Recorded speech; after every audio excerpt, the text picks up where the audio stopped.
What if your adventure SUV could catch fire, not because of an engine failure, but because of a wiring harness hidden under the hood? That's the alarming question facing hundreds of thousands of Ford Bronco owners after one of Ford's biggest recalls of the year. Ford has announced a recall affecting more than 565,000 Bronco and Bronco Raptor SUVs from the 2021 through 2026 model years due to a potential engine compartment fire risk. The problem isn't the engine itself. Instead, Ford discovered that the engine wiring harness may rub against nearby components over time.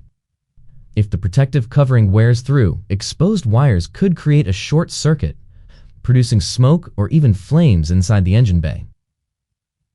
As the news spread, discussions quickly took off across Bronco 6G, Reddit's Ford Bronco community, and other enthusiast forums. Many owners said they were surprised because their Broncos had shown no warning signs at all. Others shared concerns that this is just another recall in a growing list for modern vehicles packed with electronics. At the same time, many experienced Bronco owners urged people not to panic. They pointed out that Ford estimates only a small percentage of vehicles are actually affected, and that the company is fixing the issue before widespread accidents or injuries have been reported. Some owners even praised Ford for issuing the recall instead of waiting for more serious incidents, while others argued that quality control should have caught the wiring issue long before production vehicles reached customers. The debate has become less about the Bronco itself and more about whether today's increasingly complex vehicles are introducing new reliability challenges. According to the experts at Phi Hoang Channel, this recall is an important reminder that even a rugged off-road SUV is only as reliable as its smallest components.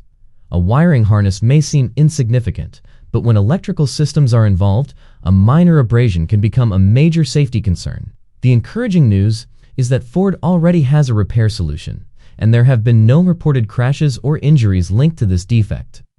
The smartest move for owners is to schedule the free repair as soon as possible, especially if they notice smoke, unusual warning messages, or electrical issues. If you own a 2021, 2026 Ford Bronco or Bronco Raptor, don't ignore the recall notice. A quick dealership visit could prevent a much bigger problem. What do you think? Is this simply responsible preventive action by Ford, or are repeated recalls beginning to damage the Bronco's reputation? Let us know in the comments, and subscribe to Phi Hoang Channel for more automotive news, recalls, and expert insights.